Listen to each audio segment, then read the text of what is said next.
Hi everyone, welcome to my channel. In my today's video, I am gonna talk about 11 things which I cut from my budget and I don't miss them at all. In this way, I have saved a lot of money from my monthly budget. In my past few years, the biggest thing I have learned is how much some things can really seem necessity when we actually the moment we buy it, but we just don't notice when it's gone. Learning to ask question to self what I really need in life or what it is important, or learning to cut excessive are the biggest changes you can do to be good with your money. Though this is as per my experience, this might work for you or might not, but I am really hoping that you will have a takeaway at the end of this video. So if you are someone who wants to save some money from your monthly budget, then watch the video until the very end. So without having further delay, let's begin.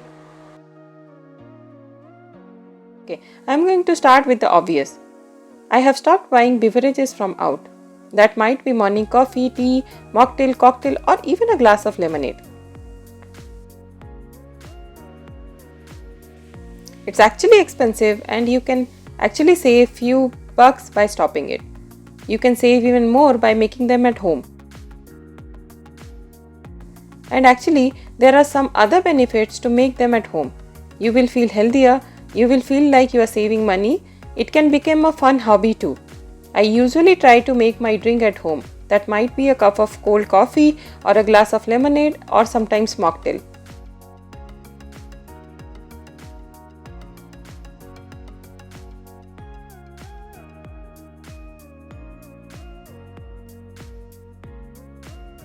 If you are looking for the things to stop buying to save money, ready meals, snacks and excess food should be the top of the list.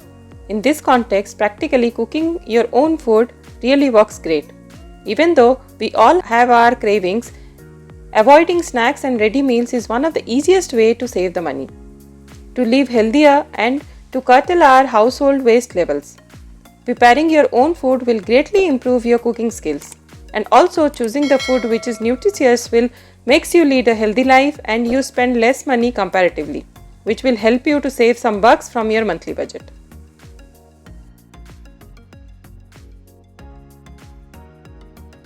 Out of all, the things I stopped buying is books or new paperback books. I still own many books and don't plan on liquidating them anytime soon. Nevertheless, I stopped buying books around few months ago. This is by no means an excuse to read less. Quite the opposite. Switching to digital books will enable you to carry your favorite works on a tablet or ebook reader everywhere you go.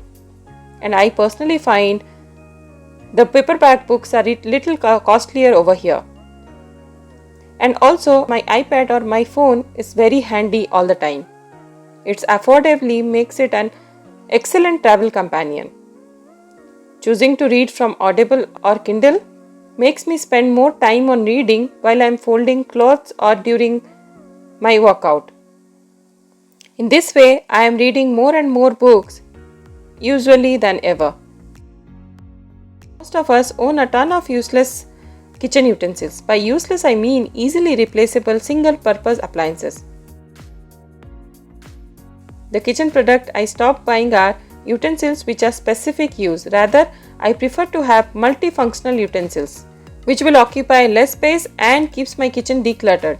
Also, some small things like garlic presses, avocado slicer, and salad forks. Even though all of these serves a definite purpose, a reason to keep them, none of them are necessary or multifunctional. On this basis, if you are looking for things to stop buying, start with superfluous kitchen appliances. Next one here is magazines or newspaper. Cutting down on newspaper and magazines should not be too hard in the 21st century. Newspaper do carry a certain old charm. My parents used to have a paper delivered every morning and I loved to reading it during breakfast. Every news outlet nowadays has an online issue that can be read every morning, even free or a couple of bucks per month. The major challenge is to avoid the trap of over-information. On this basis, newspaper are definitely among the things to stop buying is magazines and papers. This will also save the environment and keep our house cleaner than usual. I love to read some news on my mobile or sometimes in Google Home. Next one here is on sale products. I have talked about earlier as well. But before you dismiss this idea, hear me out. Sales are designed to make you buy things you don't need because we are visual creatures, and on sale, sign triggers an emotional response. We believe we are getting some sort of deal. This prevents us from properly evaluating the product. This is why you should stop reacting to the sales. By reacting, I mean buying. While it's possible to get a favorable deal for something you truly need, the vast majority of non-sale purchases are spontaneous and non-intentional. Consequently, the easiest way to fight a fictitious need is to avoid fabricated buying arguments. In essence, sales. Always remember that if you buy something with a discount, you will still buy it. A lot of minimalists say if you stop buying things on sale, they will be 100% off.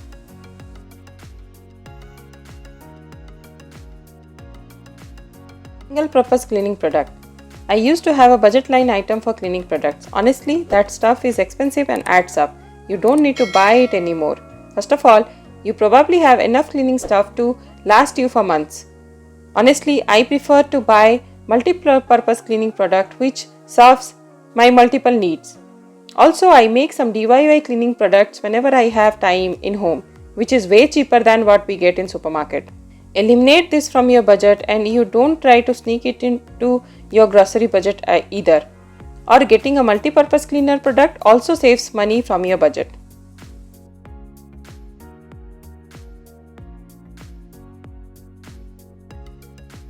Multiple subscriptions. I have already mentioned in my earlier videos. Just cut out this subscription which you don't need.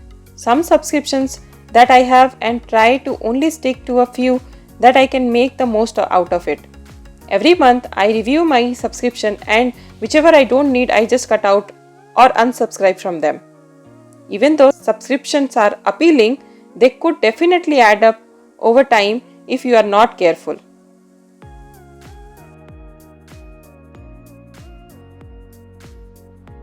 Next one here is designer makeup products. I have realized that on a daily basis I use very minimal products like foundation, concealer and mascara or my lipstick, as I opt for natural everyday look. I did not stop buying makeup completely, but I now stick to a limited amount of products that I usually buy. And I stopped buying that branded and costly makeup products which really cost a lot and we don't really use on an everyday basis. Manicure and pedicure. Earlier I used to go every month for my manicure and pedicure, but now part of my pamper and relaxing routine, some of weekend I usually do my manicure and pedicure at home. And it gives a home relaxation, and secondly I save a lot of money which I was spending earlier. Surely I don't go every month now, but once in few months works good.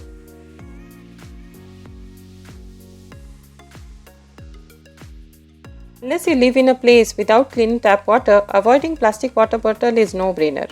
Aside from ecological argument, the hassle of carrying plastic bottle is another reason to stop buying plastic water bottles. If you are wondering about alternatives, a reusable water bottle with proper filter is generally the best solution. Also, to get a Milton or purifier in your home serves the purpose too. And also carry your own water bottle whenever you go out. So these are all of the things which I cut from my monthly budget and which made me save a lot of money. Hope you enjoyed this video. If you find it useful, give me a thumbs up and don't forget to subscribe my channel. I will come up with lot of other useful video next time. Until then, bye bye.